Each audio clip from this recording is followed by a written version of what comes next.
നമ്മുടെ ചാനൽ കണ്ടുകൊണ്ടിരിക്കുന്ന എല്ലാവർക്കും നമസ്കാരം. കഴിഞ്ഞ എപ്പിസോഡിന്റെ അവസാനത്തിൽ ഫ്ലോക്കിയുടെ നേതൃത്വത്തിൽ പാരീസിന്റെ മതിൽ ചുമരുകൾ നോർത്ത് ആക്രമിച്ചു. ആ യുദ്ധത്തിൽ വൈക്കിങ്സിലെ ആയിരക്കണക്കിന് പോരാളികൾ വീരമരണമായി. അവസാനം എന്തു സംഭവിച്ചു എന്ന് വെച്ചാൽ നോർത്ത് കൊണ്ട് പാരീസിന്റെ അകത്തേക്ക് പോലും കയറാൻ പറ്റിയില്ല. ഇപ്പോൾ ഇതെല്ലാം കണ്ട് കിങ് റാഗ്നർ ലോഥ്ബ്രോക്ക് അടുത്ത് ഇനി എന്താണ് ചെയ്യാൻ പോകുന്നത് എന്നുള്ളതൊക്കെ നമുക്ക് നോക്കാം. Vikings season 3 episode 9 breaking point. തുടക്കത്തിൽ തന്നെ റാഗ്നർ നന്നായിട്ട് ക്ഷീണിച്ചിട്ട് ഇങ്ങനെ നിൽക്കുകയാണ്. ഇതിനു മുൻപ് നടന്നില്ലേ ആ ആക്രമണത്തിൻ്റെ ക്ഷീണം. എന്നിട്ടിങ്ങനെ ഒറ്റയ്ക്കിരിക്കുന്ന ഫ്ലോക്കിയെ പോയി കാണും. അപ്പോൾ ഫ്ലോക്കി, ബിയാണ്ട് എങ്ങനെയുണ്ട്? കുഴപ്പമില്ല. നമ്മളെങ്ങനെയാണ് പരാജയപ്പെടുന്നത് എനിക്ക് മനസ്സിലായില്ല റാഗ്നർ. വിജയിക്കാൻ വേണ്ടതെല്ലാം ഞാൻ ഉറപ്പാക്കിയതാണ്. ഇത് കേട്ടതും റാഗ്നർ ദേഷ്യം വന്നിട്ട് അങ്ങനെ പോകും. അപ്പോൾ ഫ്ലോക്കി, ഇന്ന് രാത്രി ഒന്നുകൂടെ ശ്രമിക്കുന്നുണ്ട് എന്ന് പറയും. പക്ഷേ ഈ തവണ പോകുമ്പോൾ റാഗ്നറും ബിയാണും മാത്രം പോവില്ല. എന്താണെന്ന് വെച്ചാൽ ഇവർക്ക് രണ്ടുപേർക്കും നന്നായിട്ട് പരിക്കായിട്ടുണ്ട്. ഇപ്പോൾ അതേ ദിവസം രാത്രി ലഗാത്തിയും അവളുടെ പടയാളികളും കുറച്ച് സ്ത്രീകളായിട്ട് അവരൊക്കെ കൂടി ഇങ്ങനെ നദിയിലൂടെ ഇങ്ങനെ പാരീസുമായിട്ട് ബന്ധിപ്പിച്ചിരിക്കുന്ന ആ പാലത്തിലേക്ക് ഇങ്ങനെ മെല്ലെ കയറിപ്പോകും. ഇവരെല്ലാവരും കൂടെ മെല്ലെ ആ പാലത്തിൽ ഇങ്ങനെ കയറിപ്പോകും. ആ പാലത്തിലാണെങ്കിൽ കുറേ ജനാലകളൊക്കെ ഉണ്ട്. ആ ജനാല വഴി ഇങ്ങനെ മെല്ലെ അകത്തേക്ക് പോകും. ആ പാലത്തിലാണെങ്കിൽ കുറേ പാരീസിൻ്റെ സൈനികരൊക്കെ ഇങ്ങനെ നിൽക്കുന്നുണ്ട്. അതിൽ ഓരോരോ സൈനികരെ ലഗാത്ത മെല്ലെ ഉള്ളിൽ പോയിട്ട് ഇങ്ങനെ കഴുത്തറുത്ത് കൊല്ലും. പക്ഷേ എന്നാലും എത്ര തന്നെ മെല്ലെ ഉള്ളിൽ കയറിപ്പോയി ഇങ്ങനെ ചെയ്താലും പാരീസിൻ്റെ സൈനികർ ഇവരുടെ ഉള്ളിൽ വന്നത് കാണും. അപ്പോൾ തന്നെ അവർ മറ്റുള്ളവരെല്ലാവരെയും വിളിക്കും. ഇപ്പോൾ അവിടെ ഒരു വലിയൊരു അടിയാവും. വാളും കൊണ്ട് അങ്ങോട്ടും ഇങ്ങോട്ടും വെട്ടാൻ തുടങ്ങും.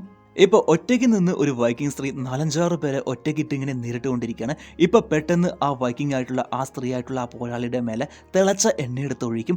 അവൾ നന്നായിട്ട് കത്തിയിട്ട് അവിടെ തന്നെ അങ്ങനെ വീരമരണമാവും. എവിടെ പാരീസിന്റെ ഉള്ളിൽ പ്രിൻസസ് ഗിസ്ല കർത്താവിന്റെ മണവാട്ടികളോട് അന്ധക്രിസ്തുക്കളും പിശാചുക്കളും എത്തിക്കഴിഞ്ഞു, അവരുടെ കയ്യിൽ ഒരിക്കലും നമ്മൾ കിട്ടാൻ പാടില്ല എന്ന് പറഞ്ഞ് അവരുടെ കയ്യിലൊക്കെ ഓരോ കത്തി ഇങ്ങനെ കൊടുക്കും. അതായത് നോർത്ത് മാത്രം ഉള്ളിൽ വന്നു കഴിഞ്ഞാൽ ഇവർക്ക് തന്നെ സ്വയം ജീവൻ കൊടുക്കാൻ വേണ്ടി.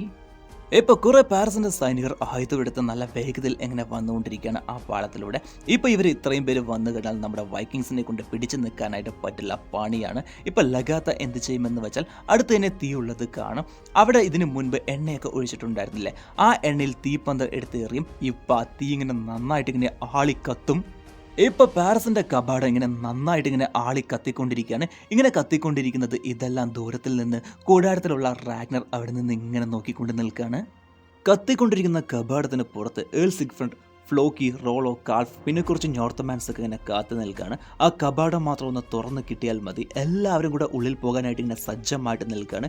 ഇപ്പോൾ ലഗാത്ത ഉള്ളിൽ തന്നെയാണല്ലോ ഉള്ളത്. കത്തിക്കൊണ്ടിരിക്കുന്ന ആ കബാടം അങ്ങനെ തുറക്കും. ഇപ്പോൾ തുറന്നതും പുറത്തുള്ള വൈക്കിംഗ് പോരാളികളെല്ലാവരും കൂടെ ആ പാലത്തിൽ കൂടെ ഇങ്ങനെ ഓടി വരും. ഇത് കാണുന്ന പാരീസിൻ്റെ സൈനികരൊക്കെ ഭയപ്പെട്ട് അവരങ്ങനെ പിന്നാലെ പോകും. കൗണ്ടോഡോയും പാരീസിൻ്റെ സൈനികരും ഇപ്പോൾ ഒരു വലിയൊരു ബാരൽ പോലെ അതിൽ കുറേ കൂർപ്പിച്ച ആണികളൊക്കെ തറച്ചിട്ട് അതിനൊരു ചങ്ങലിൽ കെട്ടിയിട്ട് ആ പാലത്തിൽ കൂടെ അങ്ങനെ ഉരുട്ടിവിടും. ഇത് കാണുന്ന ഫ്ലോക്കി, അയ്യോ തീർന്നടാ എന്ന് പറഞ്ഞ് അങ്ങനെ പിന്നാലെ പോകും. ഒപ്പം തന്നെ പിന്നാലെ വന്നുകൊണ്ടിരിക്കുന്ന വൈക്കിംഗ് പോരാളികളും അങ്ങനെ പിന്നാലെ പോകും. എന്താണെന്ന് വെച്ചാൽ ഇതിൻ്റെ ഇടയിൽ മാത്രം ആരെങ്കിലും ഒരാൾ പെട്ടുകഴിഞ്ഞാൽ ആ പെട്ടവൻ അതിൻ്റെ ഇടയിൽ പെട്ട് ചതന് ചമന്തിയാവും. ഇപ്പോൾ എല്ലാ വൈക്കിംഗ് പോരാളികളും ആ പാളത്തിൽ കൂടെ ഇങ്ങനെ ഓടിക്കൊണ്ടിരിക്കുകയാണ്. പക്ഷേ എന്നാലും 1-2 പോരാളികൾ അതിൻ്റെ ഇടയിൽ പെട്ടിങ്ങനെ ചതയും. ആ ബാരലാണെങ്കിൽ ഒരു ചങ്ങലിലിട്ട് വലിച്ചാണ് പ്രവർത്തിപ്പിക്കുന്നത്. ഇപ്പോൾ ആ ചങ്ങലയുടെ ഒരറ്റം കഴിഞ്ഞു. ആ ചങ്ങല ഇപ്പോൾ പിന്നെയും വലിച്ചെടുക്കണം. ഇപ്പോൾ കൗണ്ടോടോ തിരിച്ചു വലിക്കൂ വേഗം എന്ന് പറയും. അപ്പോൾ തന്നെ പിന്നെയും ഒരിക്കൽ കൂടെ അതിനെ ഉരുട്ടാനായിട്ട് പറ്റുള്ളൂ. അവിടെ തന്നെയാണ് പ്രിൻസസ് ഗിസ്ലയും ഉള്ളത്. ഇപ്പോൾ പിന്നെയും പാരീസിൻ്റെ സൈനികർ ആ ചങ്ങലെ തിരിച്ച് വലിക്കാനായിട്ട് നിൽക്കുകയാണ്. ഇപ്പോൾ നമ്മുടെ റോളോ കളത്തിലിറങ്ങും. ആ ബാരലിൻ്റെ മുകളിൽ കൂടെ കയറിയിട്ട് അപ്പുറത്ത് ചാടിയിട്ട് ആ ബാരൽ എങ്ങനെയാണ് പ്രവർത്തിക്കുന്നത് എന്ന് കണ്ടുപിടിക്കും. ആ ബാരൽ ഒരു ചങ്ങലയിലാണ് പ്രവർത്തിക്കുന്നത് മനസ്സിലാക്കിയതോ ആ ബാരലിൻ്റെ ചങ്ങല അങ്ങനെ പിടിച്ചു വെക്കും. എന്നിട്ട് അതിനെ അങ്ങനെ പൊട്ടിക്കാനായിട്ട് നോക്കും. ഇപ്പോൾ പാരീസിൻ്റെ സൈനികർ ആ ബാരൽ പിന്നെയും തിരിച്ച് വലിക്കാനായിട്ട് നോക്കും. പക്ഷേ ഇപ്പോൾ ആ ബാരൽ അങ്ങനെ തിരിച്ചു വരുന്നില്ല. കൗണ്ടോഡോയും എന്താണ് സംഭവിച്ചത് എന്ന് പറഞ്ഞിങ്ങനെ എത്തി നോക്കുമ്പോഴാണ് മനസ്സിലാകുന്നത് റോളോ ഒറ്റയ്ക്ക് ആ ചങ്ങല ഇങ്ങനെ പിടിച്ചു വെച്ചിരിക്കുകയാണ്. റോളോ ഇപ്പോൾ ആ ചങ്ങല മുഴുവനായിട്ട് പൊട്ടിച്ചു കഴിഞ്ഞു. ഇപ്പോൾ ആ ബാരലിൽ ഇങ്ങനെ പാരീസിൻ്റെ സൈനികരെ കൊണ്ട് ഇങ്ങനെ തിരിച്ച് വലിക്കാനായിട്ട് പറ്റില്ല. ഇപ്പോൾ പിന്നെയും വൈക്കിംഗ് പോരാളികളെല്ലാവരും കൂടെ ആ പാലത്തിൽ കൂടി ഇങ്ങനെ ഓടിക്കൊണ്ടിരിക്കുകയാണ്. ഒരുമാതിരി വെറിയെടുത്തതുപോലെ പാരീസിൻ്റെ അകത്തേക്ക് കയറാനായിട്ട്. ഇപ്പോൾ റോളോ എപ്പോഴും പോലെ തന്നെ 2 കൈകളിലും 2 കോടാലി എടുത്ത് ഇങ്ങനെ വരുന്ന എല്ലാവരെയും ഇങ്ങനെ വെട്ടി കൊന്ന് തള്ളിക്കൊണ്ടിരിക്കുകയാണ്. റോളോ ഇങ്ങനെ ഒരുമാതിരി വെറിയെടുത്ത് പോലെ ഇങ്ങനെ ആക്രമിച്ചുകൊണ്ടിരിക്കുന്നത് പ്രിൻസസ് ഗിസ്ല ഇങ്ങനെ കണ്ടുകൊണ്ട് തന്നെയാണ് ഇരിക്കുന്നത്. ഫ്ലോക്കിയും അതുപോലെ തന്നെ ഇങ്ങനെ അടിച്ച് തെറിപ്പിച്ചുകൊണ്ടിരിക്കുകയാണ്. ഇപ്പോൾ ഒരു സൈനികൻ വന്ന് പ്രിൻസസ് വരും നമുക്ക് പോകാമെന്ന് പറഞ്ഞ് കൂട്ടിക്കൊണ്ട് പോകും. ഇവിടെ കൂടാരത്തിലാണെങ്കിൽ റാഗ്നറിനാണെങ്കിൽ നന്നായിട്ട് വയ്യാതായിട്ട് ഇങ്ങനെ ഛർദ്ദിച്ചുകൊണ്ടിരിക്കുകയാണ്. അവിടെ പാലത്തിലാണെങ്കിൽ 2 പേരും കൂടെ അങ്ങോട്ടും ഇങ്ങോട്ടും ഇങ്ങനെ അടിച്ചുകൊണ്ടിരിക്കുകയാണ്. ഇപ്പൊ കൗണ്ടോടോ പോയി എംബറർ അങ്ങ് വരണം, നോർത്ത് നമ്മുടെ നഗരത്തിലേക്ക് കയറി കഴിഞ്ഞു, നമ്മുടെ ആളുകൾ ആക്രമിക്കപ്പെടുന്നു, ഒരുപാട് പേര് മരിച്ചു, ഒരുപാട് പേർക്ക് പരിക്കേറ്റു, അങ്ങ് അവർക്കിടയിലൂടെ ഒന്ന് നടന്നാൽ അത് അവർക്ക് പലതിനും ധൈര്യവും കരുത്തും നൽകും. അപ്പ എംബറർ, നിങ്ങൾ എന്താണ് ഈ പറയുന്നത് കൗണ്ടോടോ? നിങ്ങൾ അവരുടെ പടത്തലവതിയല്ലേ? പക്ഷെ അങ്ങ് എംബററാണ്. പിതാവിൻ്റെ നാമത്തിൽ ഞാൻ അങ്ങയോട് യാചിക്കുന്നു, ദയവ് ചെയ്ത് വൈകും മുൻപേ എനിക്കിപ്പോൾ ഒന്ന് വരൂ. അവൾക്ക് വേണ്ടി താൻ സംസാരിക്കേണ്ട കൗണ്ടോടോ, എന്തൊക്കെ പറഞ്ഞാലും ഞാൻ വരില്ല എന്നതുപോലെ പറയും. അപ്പ കൗണ്ടോടോ, ഇപ്പോൾ അങ്ങയുടെ സ്ഥാനത്ത് അങ്ങയുടെ മുത്തശ്ശനായിരുന്നെങ്കിൽ എപ്പോഴോ ആ പാലത്തിൽ വന്ന് നിന്നേനെന്ന് പറയും. അപ്പം അദ്ദേഹം പറയും, കൗണ്ടോടോ, ഞാനൊന്നും എൻ്റെ മുത്തശ്ശനെ പോലെയൊന്നുമല്ല, ഞാൻ ഷാളമങ്കൊന്നും അല്ല എന്ന് പറഞ്ഞിട്ട് പോകും. ഇപ്പോൾ കൗണ്ടോടോ ആ പാലത്തിൻ്റെ അവിടേക്ക് കുറേ സൈനികരെ ഇങ്ങനെ കൂട്ടിക്കൊണ്ടുപോകും. ഇപ്പോൾ ആ പാലത്തിലാണെങ്കിൽ പാരസിൻ്റെ കുറേ സൈനികരായി ഇപ്പോൾ അങ്ങോട്ടും ഇങ്ങോട്ടും തിരിച്ച് കോടാലിയും കത്തിയും കൊണ്ട് ഇങ്ങനെ വെട്ടിക്കൊണ്ടിരിക്കുകയാണ്, തല്ലിക്കൊണ്ടിരിക്കുകയാണ്. ലഗാത്ത, ഫ്ലോക്കി, റോളോ ഇവരൊക്കെ എപ്പോഴും പോലെ തന്നെ നല്ല രീതിയിൽ ഇങ്ങനെ അടിച്ചുകൊണ്ടിരിക്കുകയാണ്. ഇപ്പോൾ കൗണ്ടോടോ പറയും, പാരസിൻ്റെ ഉള്ളിലേക്ക് പോകുന്ന ആ കവാടം അടയ്ക്കാനായിട്ട് പറയും. ഇപ്പോൾ ആ കവാടം മാത്രം അടച്ചു കഴിഞ്ഞാൽ നമ്മുടെ വൈക്കിംഗ് പോരാളികൾക്ക് അകത്തേക്ക് പോകാനും പറ്റില്ല, പുറത്തേക്ക് പോകാനും പറ്റില്ല, രണ്ടിൻ്റെയും ഇടയിൽ പെട്ടതുപോലെ ആകും, എല്ലാവരുടെ കാര്യവും തീരും. ഇപ്പോൾ ഉള്ളിൽ പോയിരിക്കുന്ന വൈക്കിംഗ് പോരാളികൾ എല്ലാവരും അങ്ങനെ പുറത്തേക്ക് ഓടിപ്പോകും. റോളോയും എങ്ങനെയൊക്കെയോ ചാടി ഓടി എങ്ങനെ രക്ഷപ്പെട്ടു പോകും. പക്ഷേ ഇതിനു മുൻപ് കാൾഫ് ഒരു ഏളിനെ കൂട്ടിക്കൊണ്ടുവന്നില്ല. ഏൾ സിഗിഫ്രണ്ട് അദ്ദേഹം റാഗ്നർ ഒരാളെ കൂട്ടിക്കൊണ്ടുവന്നില്ല. പാരസിൻ്റെ ഉള്ളിലേക്ക് വഴി കാണിച്ചു കൊടുക്കാനായിട്ട് ഒരു നാടോടി സെൻട്രിക്. ഇവർ രണ്ടുപേരും മാത്രം പാരസിൻ്റെ സൈനികരുടെ കയ്യിൽ പെടും. അപ്പോൾ സെൻട്രിക്ക്, ദയവ് ചെയ്ത് എന്നെ കൊല്ലല്ലേ, അദ്ദേഹം ഏളാണ് എന്ന് പറഞ്ഞ് ഏളി സിഗിഫ്രണ്ടിനെ ഇങ്ങനെ കാണിച്ചു കൊടുക്കും. ഇപ്പോൾ ഇവർ രണ്ടുപേരെയും അങ്ങനെ അവർ പിടിച്ചുകൊണ്ട് പോകും. ഇപ്പോൾ ഇവിടെ കൂടാരത്തിൽ വയ്യാതെ കിടക്കുന്ന റാഗ്നറിൻ്റെ കണ്ണിൽ ആത്ലസ്റ്റൻ ഇങ്ങനെ വരുന്നത് കാണും. ആത്ലസ്റ്റൻ ഇങ്ങനെ വന്നതും റാഗ്നർ ഇങ്ങനെ ആത്ലസ്റ്റൻ്റെ കയ്യിൽ പിടിക്കാൻ വേണ്ടി ഇങ്ങനെ പോയതും ആത്ലസ്റ്റൻ അങ്ങനെ മറഞ്ഞു പോകും. അപ്പോൾ റാഗ്നർ എന്നെ ഉപേക്ഷിച്ച് പോകരുത് എന്ന് പറഞ്ഞിങ്ങനെ കിടക്കും. ആ നിലത്തൊക്കെ ഇങ്ങനെ നന്നായിട്ട് ഇങ്ങനെ ചോരയായിട്ടുണ്ട്. ഇപ്പോൾ എന്തൊരു മൃഗം റാഗ്നറിനെ നോക്കി ഇങ്ങനെ വരുന്നത് പോലെയുണ്ട്. ആ മൃഗം ഇങ്ങനെ അടുത്ത് വന്നതും അതങ്ങനെ റാഗ്നറായിട്ട് തന്നെ മാറും. ഇതെല്ലാം റാഗ്നറിൻ്റെ ഒരു കുറ്റബോധമാണ്. റാഗ്നർ ഒരു തെറ്റ് ചെയ്തു. ആത്ലസ്റ്റൻ കാത്തകിട്ട് വിട്ട് പോകാമെന്ന് പറഞ്ഞപ്പോൾ തന്നെ റാഗ്നർ പൊക്കിയോ എന്ന് പറഞ്ഞ് വിട്ടിട്ടുണ്ടാവണം. പക്ഷേ റാഗ്നർ സംരക്ഷണം കൊടുക്കാമെന്ന് പറഞ്ഞ് കൂടെ തന്നെ നിർത്തി. പക്ഷേ റാഗ്നറിനെ കൊണ്ട് സംരക്ഷിക്കാനായിട്ട് പറ്റിയില്ല. ഇപ്പോൾ അവസാനം ആത്ലസ്റ്റൻ മരിച്ചുപോയി. ഇത് കാരണം കൊണ്ടാണ് റാഗ്നറിന് ഇപ്പോൾ നല്ല കുറ്റബോധമുള്ളത്. അവിടെ നടന്ന യുദ്ധത്തിൽ ബന്ദികളായിട്ട് പിടിച്ച ഏൾ സിഗ്ഫ്രണ്ടിനെയും പിന്നെ സിൻഡ്രിക്കിനെയും എംപറർ ചാർലസിൻ്റെ മുന്നിൽ കൊണ്ടുപോയി നിർത്തും. അപ്പോൾ എംപറർ സിൻഡ്രിക്കിനോട്, നിങ്ങൾക്ക് ഞങ്ങളുടെ ഭാഷ അറിയാം, പക്ഷേ നിങ്ങൾ ഞങ്ങളുടെ ശത്രുക്കൾക്കൊപ്പമാണ് നിൽക്കുന്നത്. അപ്പോൾ സിൻഡ്രിക്ക് പേടിച്ച് വിറച്ചിട്ട്, ഞാനൊരു നാടോടിയാണ്, ഒരുപാട് സ്ഥലങ്ങളിൽ ഞാൻ പോയിട്ടുണ്ട്, എനിക്കാരും ശത്രുക്കളൊന്നുമല്ല, എനിക്കൊരു രാജ്യവും സ്വന്തമല്ല, അവരെൻ്റെ ആരുമല്ല, എൻ്റെ നാട് എന്ന് പറയാൻ ഈ വിശാലമായിട്ടുള്ള ഈ ലോകം മാത്രമാണ്. അപ്പോൾ ഇതാരാണെന്ന് ചോദിക്കും. അപ്പോൾ പറയും, ഇത് ഏൾ സിഗിഫ്രണ്ടാണ്. അപ്പോൾ കൗണ്ടോടോ, ഇവൻ മാത്രമല്ല മറ്റൊരുത്തൻ കൂടിയുണ്ട്, ഒരു മികച്ച യോദ്ധാവ്. അവൻ ഒറ്റയ്ക്ക് നിന്ന് നമ്മുടെ യന്ത്രത്തെ തടഞ്ഞു നിർത്തി. ഇത്രയും അപകടകാരിയും ശക്തനുമായ മറ്റൊരാളെ ഞാൻ ഇതിനു മുൻപ് കണ്ടിട്ടില്ല. അവനാരാണ്? അപ്പോൾ സിൻഡ്രിക്ക്, അദ്ദേഹമാണ് റോളോ, കിങ് റാഗ്നർ ലോത്ത്ബ്രോക്കിൻ്റെ ഒരൊറ്റ സഹോദരൻ, നോർത്ത് പടത്തലവൻ. വളരെ പ്രശസ്തനായ ഒരു യോദ്ധാവാണ്. യുദ്ധഭൂമിയിൽ ഒരു ഭ്രാന്ത് പിടിച്ച കരടിയെ പോലെയാണ് റോളോ. അപ്പോൾ കൗണ്ടോടോ, ഹൈനസ്, നമുക്ക് ഈ സിൻഡ്രിക്ക് ഉപയോഗപ്പെടുമെന്ന് തോന്നുന്നു. അപ്പോൾ പ്രിൻസസ് ഗിസ്ല, ഈ ഏളോ നല്ലൊരു വിലയ്ക്ക് നമുക്ക് ഇവനെ വിൽക്കാൻ കഴിയും. അപ്പോൾ ഗിസ്ല, കൗണ്ടോടോ, നിങ്ങൾ എൻ്റെ വാക്കുകൾക്ക് വില നൽകുന്നുണ്ടെങ്കിൽ ഇവൻ്റെ തല എനിക്ക് വേണമെന്ന് പറയും. എവിടെ വെക്സസിൽ ജൂഡിനോട് കിങ് എഗ്ബത്ത്, ഒരു സന്തോഷ വാർത്തയുണ്ട്, എൻ്റെ മകൻ, നിന്റെ ഭർത്താവ് എത്തിൽ വുൾഫ് തിരിച്ചു വരുന്നുണ്ട്. മേഴ്സിൽ അവൻ്റെ ജോലി അവൻ വിജയകരമായി പൂർത്തിയാക്കിയിരിക്കുന്നു. സന്തോഷം. അപ്പോൾ ജൂഡിറ്റ്, ദൈവത്തിന് നന്ദി. ജൂഡിറ്റ്, ചില കാര്യങ്ങൾ നമ്മൾ തമ്മിൽ പറഞ്ഞേ തീരൂ. ഞാൻ നിനക്ക് മനസ്സറിഞ്ഞ വാക്ക് തന്നാണ്, നിന്നെയും നിൻ്റെ മക്കളെയും ഞാൻ സംരക്ഷിക്കുമെന്ന്. പ്രധാനമായും ആൽഫ്രണ്ടിന് ഒരു പോറൽ ഏർപ്പെടുത്താൻ ആരെങ്കിലും ശ്രമിച്ചാൽ അവരെ ഞാൻ നോക്കിക്കോളാം. ഞാൻ എന്താണ് ഉദ്ദേശിക്കുന്നതെന്ന് നിനക്ക് മനസ്സിലായി തുടങ്ങിയല്ലോ. എൻ്റെ മകൻ എന്തെല്ലാം ചെയ്യുമെന്ന് നമുക്ക് രണ്ടു പേർക്കും അറിയാം. നിന്നെ ഞാൻ സൗജന്യമായി സംരക്ഷിക്കാം, പക്ഷേ എന്തെങ്കിലുമൊക്കെ ഒരു പ്രത്യുപകാരം വേണ്ടിവരും. അപ്പോൾ ജൂഡിറ്റ്, പ്രത്യുപകാരമോ മൈലോഡ്, എന്തെങ്കിലുമൊക്കെ സമ്മാനമാണോ? ഇവിടെ കാത്തഗഡിൽ ക്യൂൻ ആസ്ലോഗാണ് ഇപ്പോൾ ഭരിച്ചുകൊണ്ടിരിക്കുന്നത്. ഇപ്പോൾ ഒരു കുറ്റത്തിന് വിധി പറഞ്ഞുകൊണ്ടിരിക്കുകയാണ്. അതായത് ഒരു ക്രിസ്ത്യാനി കാത്തഗഡിൽ വന്നിരിക്കുകയാണ്. അദ്ദേഹത്തിൻ്റെ മിഷണറിയുടെ ഭാഗമായിട്ട് മതം ഇങ്ങനെ പരത്തിക്കൊണ്ടിരിക്കുകയാണ്. പക്ഷേ ഇതൊന്നും അവിടെയുള്ള ജനങ്ങൾക്കൊന്നും ഇഷ്ടപ്പെട്ടിട്ടില്ല. ഇപ്പോൾ അദ്ദേഹത്തിന് ശിക്ഷ കൊടുക്കണം എന്ന് പറഞ്ഞിങ്ങനെ കൂട്ടിക്കൊണ്ടുവന്നിരിക്കുകയാണ്.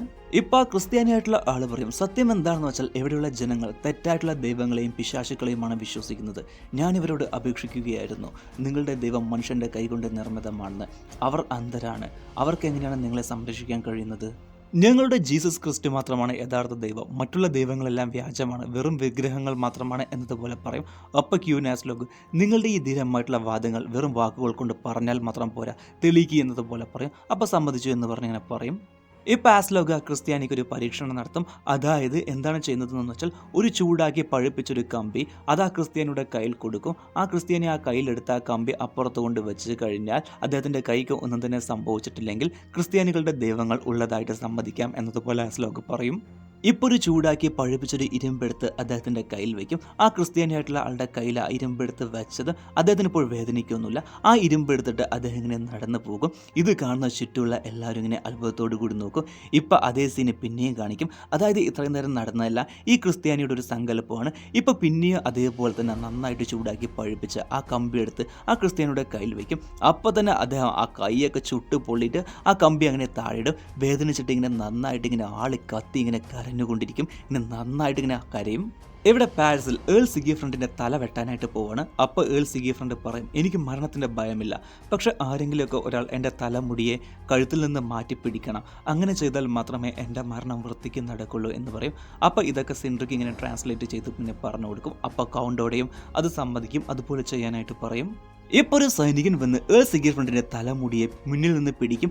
ഇപ്പോൾ ഏൾ സിഗിഫ്രണ്ടിൻ്റെ തല ഇങ്ങനെ വെട്ടാൻ വേണ്ടി പോവാണ്. അങ്ങനെ വെട്ടാൻ വേണ്ടി പോകുമ്പോൾ ഏൾ സിഗിഫ്രണ്ട് അങ്ങനെ പിന്നാലെ പോയതും ഇപ്പോൾ ആ തലമുടി പിടിച്ചിരിക്കുന്ന ആ സൈനികൻ ഇങ്ങനെ കുറുകെ വന്ന് ആ സൈനികൻ്റെ രണ്ട് കൈകളും അങ്ങനെ മുറിഞ്ഞു പോകും. ഇത് കാണുന്ന ഏൾ സിഗിഫ്രണ്ടും സിൻഡ്രിക്കും ഇങ്ങനെ ചിരിക്കും. അതായത് മരിക്കുമ്പോൾ പോലും ഏൾ സിഗിഫ്രണ്ടിന് ഒരു പൊട്ടിക്ക് പോലും ഭയമില്ല. വെക്സസിൽ കിങ് എഗ്ബത്ത് ജൂഡിനും ആൽഫ്രണ്ടിനും സംരക്ഷണം കൊടുക്കാമെന്ന് പറഞ്ഞില്ലേ, പക്ഷേ ഇപ്പോൾ അതിന് പകരമായിട്ട് എന്തൊരു പ്രത്യുപകാരം വേണമെന്ന് പറഞ്ഞ് ചോദിച്ചില്ലേ. ആ കാര്യം ഇപ്പോൾ കിങ് എഗ്ബത്ത് ജൂഡിനോട് ചോദിക്കും. എന്ത് ചോദിക്കും എന്ന് വെച്ചാൽ ജൂഡിനെ തന്നെ ചോദിക്കും. ഇപ്പോൾ ജൂഡിനും വേറെ വഴിയില്ലാത്തത് കാരണം കൊണ്ട് തൻ്റെ കുഞ്ഞിനെ സംരക്ഷയോടുകൂടി നോക്കാൻ വേണ്ടി കിങ് എഗ്ബത്തിൻ്റെ കൂടെ കിടക്കും. ഇപ്പോൾ ഇവർ രണ്ടുപേരും കൂടെ അങ്ങനെ റൊമാൻറ്റിക് ആവും. ഈ കിങ് എഗ്ബത്ത് എന്ന് പറയുന്ന ഈ ഇദ്ദേഹത്തെ മനസ്സിലാക്കാനേ പറ്റുന്നില്ല, എന്തൊക്കെയാണ് ഇയാൾ ചെയ്യുന്നത്. ഇവിടെ പാരീസിൽ ഏൾ സിഗിഫ്രണ്ടിൻ്റെ തല വെട്ടിക്കഴിഞ്ഞു. അതുമാത്രമല്ലാതെ പാരീസിൻ്റെ ഉള്ളിൽ എന്തോ ഒരു മാരകമായിട്ടുള്ള രോഗം എല്ലാവർക്കും ഇങ്ങനെ പരന്നുകൊണ്ടിരിക്കുകയാണ്. അത് കാരണം കൊണ്ട് തന്നെ കുറേ പൊതുജനങ്ങളൊക്കെ ആ രോഗം ബാധിച്ച് ഇങ്ങനെ മരിച്ചുകൊണ്ടിരിക്കുകയാണ്. അവരെയൊക്കെ ഇങ്ങനെ പ്രിൻസസ് ഗിസ്ല വന്നിങ്ങനെ നോക്കും. ഇപ്പോൾ കൗണ്ടോഡോ ഹൈനസ്, കുറച്ച് ദിവസങ്ങളായി 200-ലധികം വരുന്ന സാധാരണക്കാർ ഈ പേരറിയാത്ത രോഗം ബാധിച്ച് മരണപ്പെട്ടു കഴിഞ്ഞു. ഇനിയും എത്ര പേർ മരിക്കുമെന്ന് ദൈവങ്ങൾക്ക് മാത്രമേ അറിയുള്ളൂ. നിലവിലെ പച്ചക്കറികളും ധാന്യങ്ങളും തീർന്നുകൊണ്ടിരിക്കുന്നു. ജനങ്ങൾ പട്ടിണിയിൽ വീഴാൻ തുടങ്ങിയിരിക്കുന്നു.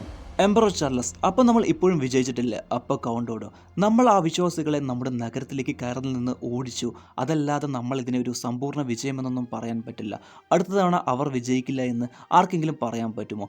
ഇപ്പോൾ നമ്മുടെ ആളുകൾ ഒരുപാട് പേർ നമുക്കിപ്പോൾ നഷ്ടപ്പെട്ടു കഴിഞ്ഞു. അപ്പോൾ എംപറർ, നിങ്ങൾ എന്താണ് ഈ പറഞ്ഞു വരുന്നത്? അപ്പോൾ കൗണ്ടോഡോ, നമ്മൾ അവരുമായൊരു ധാരണയിൽ എത്തണമെന്നാണ് എനിക്ക് തോന്നുന്നത്. ബുദ്ധിമുട്ടാണ്, പക്ഷെ വേറെ മാർഗ്ഗമൊന്നുമില്ല. അപ്പോൾ പ്രിൻസസ് ഗിസ്ല, അച്ഛാ വേണ്ടച്ച, അങ്ങനെയൊന്നും ചെയ്യേണ്ട. ഒരിക്കലും നമ്മൾ ആ ദുഷ്ടശക്തികളെ നമ്മൾ അനുവദിക്കരുത്. അത് നമ്മുടെ പരാജയം നമ്മൾ തന്നെ ഏറ്റുപറയുന്നതിന് തുല്യമാണ് എന്ന് പറഞ്ഞ് ഇവർ രണ്ടുപേരും കൂടെ അങ്ങോട്ടും ഇങ്ങോട്ടും ഇങ്ങനെ മാറ്റി മാറ്റി പറഞ്ഞുകൊണ്ടിരിക്കുമ്പോൾ ഇപ്പോൾ എംപററിന് ഇത് കേട്ട് തലവേദനിച്ചിട്ട് ഇങ്ങനെ കത്തും. നിങ്ങൾ രണ്ടുപേരുടെയും ഉദ്ദേശം എനിക്ക് മനസ്സിലാവും, പക്ഷേ എനിക്കിപ്പോഴൊന്ന് പ്രാർത്ഥിക്കണം എന്ന് പറഞ്ഞ് ദൈവനിശ്ചയം എന്താണെന്ന് പറഞ്ഞ് മനസ്സിലാക്കണം എന്ന് പറഞ്ഞ് അങ്ങനെ പോകും. ഇവിടെ ലോർഡ് ഏത്തൽവുൾഫ് വെക്സസിലേക്ക് തിരിച്ചു വന്നു കഴിഞ്ഞു. ഇപ്പോൾ കിങ് എഗ്ബത്ത്, ജൂഡിറ്റ്, ഏത്തൽവുൾഫ് ഇവർ 3 പേരും കൂടെ ഭക്ഷണമൊക്കെ കഴിച്ചിങ്ങനെ സംസാരിച്ചു കൊണ്ടിരിക്കുകയാണ്. അപ്പോൾ ഏത്തൽവുൾഫ് പറയും, അച്ഛാ, ക്യൂൻ കുന്തിനകത്ത് അവൾ എന്നെ സംസാരിച്ച് മയക്കാനായിട്ട് ശ്രമിച്ചു, പക്ഷേ ദൈവസഹായം എനിക്ക് അതിൽ നിന്ന് മറികടക്കാൻ കഴിഞ്ഞു. അപ്പോൾ എഗ്ബത്ത്, എനിക്കറിയാമായിരുന്നു അവൾ നിന്നെ വീഴ്ത്താനായി ആ വിദ്യ ഉപയോഗിക്കുമെന്ന്. അത് അവളുടെ സ്വഭാവമാണ്. പക്ഷേ നീ അവളിൽ വിജയം നേടിയിരിക്കുന്നു. കാരണം നിന്റെ ധാർമ്മികതയും വിശ്വാസവും അസാധ്യമാണെന്ന് എനിക്കറിയാം. ഈ പ്രതിസന്ധി നീ മറികടന്നതിൽ നിന്റെ ഭാര്യയ്ക്ക് നല്ല സന്തോഷമുണ്ട്. അപ്പോൾ ജോർജ്, തീർച്ചയായും, പക്ഷെ അതിൽ സന്തോഷിക്കാനും അഭിപ്രായം പറയാനും എനിക്ക് അവകാശമില്ല. അപ്പോൾ ലോർഡ് ഏത്തൽവുൾഫ്, ഇനി അങ്ങനെയൊന്നും കരുതേണ്ട. നിനക്കും ആത്തലിസ്റ്റിനും ഇടയിൽ നടന്നതൊരു ദൈവഹിതം ആണെങ്കിൽ കൂടി എന്നെ സംബന്ധിച്ചിടത്തോളം അതെനിക്ക് വേദന നൽകുന്നുണ്ടെങ്കിലും അതിൽ എന്തോ ഒരു ഉദ്ദേശം ഉണ്ടായിരിക്കും. ആ ലക്ഷ്യം എന്താണെന്ന് എനിക്ക് ഊഹിക്കാൻ പോലും കഴിയുന്നില്ലെങ്കിൽ കൂടെ ദൈവത്തിന് മുൻപിൽ ഞാൻ കുമ്പിടാൻ തയ്യാറാണ്. അപ്പോൾ കിങ് എഗ്ബത്ത്, നിന്റെ ഈ മനോഭാവം ഞാൻ പ്രശംസിക്കുന്നു. ഇപ്പോൾ ഏത്തൽവുൾഫ്, എന്തായാലും എനിക്ക് മറ്റൊരു കാര്യം അങ്ങയോട് ചോദിക്കണമെന്നുണ്ട് അച്ഛ. തെറ്റാണെങ്കിൽ എന്നോട് ക്ഷമിക്കണം, പക്ഷെ ചോദിച്ചേ പറ്റൂ. മേഴ്സിയെ ആക്രമിക്കാനും കീഴടക്കാനും കാരണമായി കുന്തിനത്ത് എന്നെ കൊല്ലണമെന്ന് അച്ഛൻ മനസ്സുകൊണ്ട് സ്വകാര്യമായി ആഗ്രഹിച്ചിരുന്നുവോ? ഇപ്പൊ കിങ് എഗ്ബത്തിന്റെ കണ്ണുകൾ ഇങ്ങനെ കലങ്ങാൻ തുടങ്ങും. ഒരിക്കലുമില്ല, നിന്റെ ഈ ആരോപണം എന്നെ ഞെട്ടിച്ചിരിക്കുന്നു. എന്നാലും ഞാൻ നിന്റെ അറിവിലേക്കായി ഒന്ന് പറയാം. ഒരു സെൻ കിങ്ങും അയാളുടെ രാജ്യവും സമാധാനവും സന്തോഷത്തോടു കൂടി ഒരു രാജ്യവും തൻ്റെ മക്കൾക്കായി കൈമാറാൻ കഴിഞ്ഞിട്ടില്ല. പക്ഷേ എൻ്റെ ശ്രമം അതിനു വേണ്ടിയാണ്. പക്ഷേ എൻ്റെ പദ്ധതി ഞാൻ നിനക്കായി കൈമാറാൻ ഉദ്ദേശിക്കുന്നത് വെക്സസ് എന്നൊരു നാട്ടുരാജ്യം മാത്രമല്ല, ഇംഗ്ലണ്ട് എന്ന രാജ്യം മുഴുവനാണ്. അപ്പ എത്തിൽവുൾഫ്, എങ്കിൽ ഞാനും ആശംസകൾ നേരുന്നു ഈ ലോകത്തിലെ ഏറ്റവും മികച്ച ഏറ്റവും നല്ല സ്നേഹം നിറഞ്ഞ എൻ്റെ അച്ഛന് വേണ്ടി എന്ന് പറയും. ഇത് കേൾക്കുന്ന ജൂഡിറ്റ് ഇവർ രണ്ടുപേരും ഇങ്ങനെ ഒരു മാറി നോക്കും. ഇപ്പോൾ എംപറർ ചാർലസ് ഒരു തീരുമാനം എടുത്തു കഴിഞ്ഞു. അദ്ദേഹത്തിൻ്റെ സൈനികരെ സമാധാനം സംസാരിക്കാൻ വേണ്ടി വൈക്കിങ്ങുകളുടെ കൂടാരം അടിച്ചിരിക്കുന്ന സ്ഥലത്തേക്ക് ഇങ്ങനെ പോകും. കൂടെ തന്നെ സിൻഡ്രിക്കിനെ ഇങ്ങനെ കൂട്ടിക്കൊണ്ടുപോകും ട്രാൻസ്ലേറ്റ് ചെയ്യാൻ വേണ്ടി. റാഗ്നർ ആണെങ്കിൽ വയ്യാതെ ഇങ്ങനെ കിടക്കുകയാണ്. സിൻഡ്രിക്കിനെ കണ്ടതും, സിൻഡ്രിക്, നിങ്ങളൊരു തടവ് പുള്ളിയായി ഇങ്ങനെ കാണേണ്ടി വന്നതിൽ വിഷമമുണ്ട്. ഒന്നില്ലെങ്കിലും നിങ്ങളൊരു നാടോടിയല്ലേ. അപ്പോൾ സിൻഡ്രിക്ക് പറയും, കിങ് റാഗ്നർ, ഈ ഉപരോധം ഒരു ചർച്ചയിൽ അവസാനിപ്പിക്കണമെന്ന് ഫ്രാങ്കുകൾ താല്പര്യപ്പെടുന്നു. അപ്പോൾ ബിയാൻ, അതിൻ്റെ കാരണം എന്താ? രണ്ടു കൂട്ടർക്കും അതാണ് നല്ലതെന്നാണ് അവർ വിശ്വസിക്കുന്നത്. അപ്പറോളോ, ഞങ്ങൾക്ക് എന്താണ് നല്ലതെന്ന് അവരാണോ തീരുമാനിക്കേണ്ടത്? അപ്പോൾ സിൻഡ്രിക്ക് പറയും, മതിലുകൾ കടന്ന് നഗരത്തിൻ്റെ ഉള്ളിലേക്ക് നിങ്ങൾക്ക് കയറാൻ കഴിയുമെന്ന് അവർ വിശ്വസിക്കുന്നില്ല. അപ്പറോളോ, കഴിയുമെന്ന് ഞാൻ പറയുന്നു. അപ്പോൾ ബിയാൻ, ഈ ഉപരോധം നീക്കം ചെയ്താൽ അവർ പകരം എന്ത് നൽകും? അത് അവരുടെ നഗരത്തിൻ്റെ പടത്തലപതി കൗണ്ടോഡോയായി ചർച്ചയിൽ നിങ്ങൾ തീരുമാനിക്കും. അപ്പോൾ ബിയാൻ, ചർച്ച എവിടെ വെച്ചാണ് നടത്താൻ ഉദ്ദേശിക്കുന്നത്? ചോദിക്കുന്നതുകൊണ്ട് ഒന്നും തോന്നരുത്. എൻ്റെ അച്ഛൻ നഗരത്തിൽ എത്തിക്കഴിഞ്ഞാൽ അദ്ദേഹത്തെ അവർ തടവിലാക്കും, അല്ലെങ്കിൽ അവരെല്ലാവരും കൂടെ എൻ്റെ അച്ഛനെ കൊല്ലും. ചർച്ച നഗരത്തിന് പുറത്ത് ഏതെങ്കിലുമൊക്കെ സ്ഥലത്ത് നടത്തണമെന്നാണ് കൗണ്ടോഡോ പറഞ്ഞത്, അതും ആയുധമൊന്നും ഇല്ലാതെ. അപ്പോൾ ബിയാൻ, തീരുമാനം ആലോചിച്ചിട്ട് നാളെ പറയാമെന്ന് പറയും. അവരിങ്ങനെ പോകുമ്പോൾ സിൻഡ്രിക്കിനൊരു കാറിൽ കെട്ടി തടവ് ബന്ദിയാക്കിയിട്ട് ഇങ്ങനെ വലിച്ചുകൊണ്ട് പോകുമ്പോൾ ഇപ്പോൾ അത് കണ്ട് റോളോ ഇങ്ങനെ സിൻഡ്രിക്കിൻ്റെ കയറിങ്ങനെ അറുത്തിട്ട് സിൻഡ്രിക്കിനെ ഇങ്ങനെ വിളിച്ചുകൊണ്ട് പോകും. സിൻഡ്രിക്കിൻ ഞങ്ങളുടെ ആളെ ഞങ്ങളുടെ കൂടെ തന്നെ ഇരിക്കട്ടെ എന്നതുപോലെ. ഇപ്പോൾ പാരിസിൻ്റെ സൈനികർ അവിടെ നിന്ന് പോയതും ഇപ്പം ലഗാത്ത ഇവരുമായൊരു ചർച്ചയുടെ ആവശ്യം എന്തിനാണ്? അപ്പോൾ ബിയാൻ, ആയിരക്കണക്കിന് നമ്മുടെ ആളുകൾ നമുക്കിപ്പോൾ തന്നെ നഷ്ടപ്പെട്ട് കഴിഞ്ഞു. നമുക്ക് കോട്ടമതിലും കടക്കാനായിട്ട് കഴിഞ്ഞില്ല. മഞ്ഞുകാലമാണ് വരാൻ പോകുന്നത്. അപ്പോൾ റോളോ, നമുക്ക് കോട്ടമതിൽ കടക്കാൻ കഴിയില്ലെന്ന് അവർക്ക് ഉറപ്പുണ്ടെങ്കിൽ പിന്നെ എന്തിനാണ് അവർ ചർച്ചയ്ക്കായിട്ട് തയ്യാറാവണം? അപ്പോൾ കാൾഫ്, ഭക്ഷണ വസ്തുക്കളുടെ പരിമിതി കൊണ്ടായിരിക്കും. അപ്പോൾ എർലൻഡർ, അങ്ങനെയാണെങ്കിൽ അവരെ പട്ടിണിക്കിട്ട് തന്നെ നമുക്ക് കൊല്ലാം. അപ്പോൾ ബിയാൻ, അങ്ങനെ അവരെ ചെയ്താൽ അത് അവർക്ക് കൂടുതൽ ദേഷ്യം ഉണ്ടാവും. അത് പിന്നെ ഒരു ഉപരോധത്തിന് കാരണമാകും. ഇതുകൊണ്ട് യാതൊരു ഗുണവും ഉണ്ടാവില്ല എന്ന് പറഞ്ഞ് എല്ലാവരും കൂടി ഇങ്ങനെ മാറ്റി അവരവരുടെ അഭിപ്രായങ്ങളൊക്കെ ഇങ്ങനെ പറഞ്ഞുകൊണ്ടിരിക്കും. ഇപ്പോൾ റാഗ്നർ എഴുന്നേറ്റിട്ട്, എനിക്കും ചിലതൊക്കെ ഒന്ന് പറയാനുണ്ട്, ഞാനൊന്ന് പറഞ്ഞോട്ടെ. ഇപ്പോഴെല്ലാവരും നിശബ്ദമാവും. ഒരു ആവണമെന്ന് ഞാൻ ആഗ്രഹിച്ചിട്ടില്ല. മറ്റുള്ളവരുടെ പ്രവൃത്തി അതെന്നെ തേടി വന്നു. ഒരു കിങ് ആകുമെന്ന് ഒരു ലക്ഷ്യമായിരുന്നില്ല എനിക്ക്. പക്ഷേ വീണ്ടും എനിക്ക് വേറെ വഴിയൊന്നും ഉണ്ടായിരുന്നില്ല. മറ്റുള്ളവരുടെ നെറികെട്ട പ്രവർത്തനങ്ങൾ എന്നെ ഒരു കിങ് ആക്കി. പക്ഷേ എന്തൊക്കെയായാലും ഞാനിപ്പോഴൊരു കിങ് ആണ്. കിങ് റാഗ്നർ, അതാണ് എൻ്റെ പേര്, കിങ് റാഗ്നർ. ഒരു കിങ് എന്ത് ചെയ്യും ബിയാൻ? അവർ ഭരിക്കും. അതെ, അവർ ഭരിക്കും. ഒരു ഭരണാധികാരി എന്ന നിലയിൽ അവസാന വാക്ക് ഞാൻ പറയാം. അത് നീയോ പറയുന്നതല്ല, നിങ്ങളുടെ ബുദ്ധിയല്ല നിങ്ങൾ ഉപയോഗിച്ചു. അതെല്ലാം പരാജയപ്പെട്ടു. പക്ഷെ ഞാൻ പരാജയപ്പെടില്ല. ഇതിലിനി കൂടുതൽ ചർച്ചകളൊന്നുമില്ല. നമ്മൾ നാളെ ഫ്രാങ്കുകളെ കാണുന്നു എന്ന് പറഞ്ഞ് സിൻഡ്രിക്കിനെ ഇങ്ങനെ കൂട്ടിക്കൊണ്ട് പോകും. കാത്തഗേറ്റിൽ ക്യൂൻ ആസ്ലോഗ് അവളുടെ കുഞ്ഞുങ്ങളെ ഇങ്ങനെ നോക്കിക്കൊണ്ടിരിക്കുമ്പോൾ ഇപ്പോൾ ഒരാൾ വന്ന് ചോദിക്കും, ആ ക്രിസ്ത്യാനിയെ എന്ത് ചെയ്യണം? അപ്പോൾ ആസ്ലോഗ് കൊന്നോളൂ എന്ന് പറയും. അടുത്ത ദിവസം രാവിലെ കൂടാരത്തിനുള്ളിൽ റാഗ്നറിനെ കാണാനില്ല. ഫ്ലോക്കി, ലഗാത്ത, കാൾഫ്, എർലൻഡർ ഇവരെല്ലാവരും കൂടെ റാഗ്നർ എവിടെ പോയി എന്ന് പറഞ്ഞിങ്ങനെ ആലോചിച്ചുകൊണ്ടിരിക്കുകയാണ്. അപ്പോൾ റോളോ വന്ന്, അവൻ ഇവിടെ ഇല്ലെങ്കിൽ അവൻ എന്തായാലും ഫ്രാങ്കുകളുടെ അടുത്ത് പോയി കാണും എന്ന് പറയും. അതായത് റാഗ്നർ സിൻഡ്രിക്കിനെ മാത്രം കൂട്ടിയിട്ട് ഒറ്റയ്ക്ക് കൗണ്ടോഡോനെ കാണാനായിട്ട് ഇങ്ങനെ സംസാരിക്കാനായിട്ട് ഇങ്ങനെ പോയിരിക്കുകയാണ് ഒരു സ്ഥലത്ത്. അപ്പോൾ കൗണ്ടോഡോ പറയും, എന്ത് വില നൽകിയാൽ നിങ്ങൾ ഈ ഉപരോധം നിർത്തി ഇവിടെ വിടും? 5760 പൗണ്ട് സ്വർണവും വെള്ളിയും മതിയോ? ഇതിലും നല്ലൊരു അവസരം നിങ്ങൾക്കിനിയില്ല. പാരീസിനെ സഹായിക്കാനായി അയൽ രാജ്യങ്ങളൊക്കെ എത്തിക്കൊണ്ടിരിക്കുകയാണ്. അപ്പോൾ റാഗ്നർ സിൻഡ്രിക്ക് മൂലം നിങ്ങളെ രക്ഷിക്കാൻ ആരും തന്നെ വരാൻ പോകുന്നില്ല. പിന്നെ ഈ പറഞ്ഞ വില പോലെ ഞങ്ങൾക്ക് അപരിചിതമായ വേറൊരു ആവശ്യം കൂടിയുണ്ട്. എന്നെ സംബന്ധിച്ചിടത്തോളം വിലമതിക്കാനേ പറ്റാത്ത ഒന്ന്, എന്നെ ക്രിസ്ത്യാനിയാക്കി മാറ്റണം. എനിക്ക് മതം മാറണം. അപ്പോൾ കൗണ്ടോഡോ, ഇതിൻ്റെ ഉദ്ദേശം എന്താണെന്ന് മനസ്സിലായില്ല. അപ്പോൾ റാഗ്നർ, ഞാൻ മരിച്ചുകൊണ്ടിരിക്കുന്ന ഒരാളാണ്. എൻ്റെ മരണശേഷം ഞാൻ നിങ്ങളുടെ ഹെവൻ, നിങ്ങളുടെ സ്വർഗത്തിൽ എനിക്കായി കാത്തിരിക്കുന്ന എൻ്റെ ക്രിസ്ത്യൻ സുഹൃത്തിൻ്റെ അരികിൽ എനിക്ക് എത്തണമെന്ന് പറയും. അപ്പോൾ ഇത് കേട്ടതും അടുത്തുള്ള ബിഷപ്പ് ഇങ്ങനെ കത്തും, ഇവൻ മരിച്ചാലും ഹെവനിൽ പോവില്ല, നരകത്തിലേ പോവൂ. ഇത് കേട്ടതും റാഗ്നർ ആ ബിഷപ്പിൻ്റെ അടുത്ത് പോയിട്ട്, അത് തീരുമാനിക്കേണ്ടത് നിങ്ങളല്ല, ഇപ്പോൾ കൗണ്ടോഡോ ആ ചടങ്ങിന് വേണ്ട കാര്യങ്ങളെല്ലാം ചെയ്യൂ എന്ന് പറയും. ഇപ്പോൾ റാഗ്നർ അടുത്തുള്ളൊരു കുളത്തിൽ കുളത്തിൽ പോയിട്ട് ഇതല്ലേ ആ ജലം, എനിക്ക് തെറ്റില്ലല്ലോ, നിങ്ങൾക്ക് ഇവിടെ വെച്ച് തന്നെ മാറ്റാൻ പറ്റുമല്ലോ അല്ലേ, എന്നെ ഇവിടെ വെച്ച് തന്നെ നിങ്ങളൊരു ക്രിസ്ത്യനാക്കി മാറ്റിക്കോളൂ എന്ന് പറയും. ഇപ്പോൾ റാഗ്നറിനെ ആ ബിഷപ്പ് ഇങ്ങനെ ഒരു ക്രിസ്ത്യനാക്കിയിട്ട് ഇങ്ങനെ മാറ്റിക്കൊണ്ടിരിക്കുകയാണ്. ഇതെല്ലാം അവിടേക്ക് വന്നുകൊണ്ടിരിക്കുന്ന ലഗാത്ത, റോളോ, ഫ്ലോക്കി ഇവരെല്ലാവരും കാണും. ഫ്ലോക്കി ഇത് കണ്ട് നന്നായിട്ട് ദേഷ്യപ്പെടും. ഇവിടെ വെച്ച് ഈ എപ്പിസോഡും കഴിയുന്നു. അതായത് റാഗ്നർ എന്താണ് വിചാരിച്ചു കൊണ്ടിരിക്കുന്നത് എന്ന് വെച്ചാൽ, നമ്മൾ വൈക്കിങ്ങുകൾക്ക് തനിച്ച ദൈവമാണ്, ക്രിസ്ത്യാനികൾക്ക് തനിച്ച ദൈവമാണ് ഉള്ളത്. വൈക്കിങ്ങുകളായിട്ട് ഒരു യുദ്ധത്തിൽ വീരമരണം ആയിക്കഴിഞ്ഞാൽ വൽഹല്ലയിലേ പോവുള്ളൂ, അതായത് അതാണ് അവരുടെ സ്വർഗം. ക്രിസ്ത്യാനിയായിട്ട് ഒരാൾ മരിച്ചു കഴിഞ്ഞാൽ അവർ ഹെവനിലേക്ക് പോവുള്ളൂ, അതാണ് അവരുടെ സ്വർഗ്ഗലോകം. ഇപ്പോൾ റാഗ്നർ ഒരു വൈക്കിംഗ് ആയിട്ട് വീരമരണം ആയിക്കഴിഞ്ഞാൽ ഹെവനിലേക്ക് പോവില്ല, വൽഹല്ലയിലേക്ക് പോവുള്ളൂ. എന്താണെന്ന് വെച്ചാൽ റാഗ്നർ ഒരു വൈക്കിംഗ് ആണ്. പക്ഷേ റാഗ്നർ ഹെവനിലേക്ക് പോകണമെന്നാണ് ആഗ്രഹിക്കുന്നത്. എന്താണെന്ന് വെച്ചാൽ ആത്ലസ്റ്റിന് മരിക്കുമ്പോൾ ഒരു ക്രിസ്ത്യാനിയായിട്ടാണ് മരിച്ചത്. അത് കാരണം കൊണ്ട് റാഗ്നർ തീർച്ചയായിട്ടും ഹെവനിലാണ് ഉള്ളത് എന്നാണ് റാഗ്നർ വിചാരിച്ചുകൊണ്ടിരിക്കുന്നത്. അടുത്ത എപ്പിസോഡാണ് സീസൺ 3യുടെ അവസാനത്തെ എപ്പിസോഡ്. ഈ എപ്പിസോഡോടുകൂടി ഈ ബ്രഹ്മാണ്ഡമായിട്ടുള്ള കഥ കഴിയാനൊന്നും പോകുന്നില്ല. മൊത്തം 6 എപ്പിസോഡുകളുണ്ട്. ഇനിയും കുറേ എപ്പിസോഡുകളൊക്കെ നമ്മൾ ചെയ്യാനായിട്ടുണ്ട്. അതൊക്കെ നമുക്ക് വരുന്ന ദിവസങ്ങളിലായി ഓരോന്നായിട്ട് നമുക്ക് നോക്കാം. അതുവരെയും കുറച്ച് കാത്തിരിക്കൂ.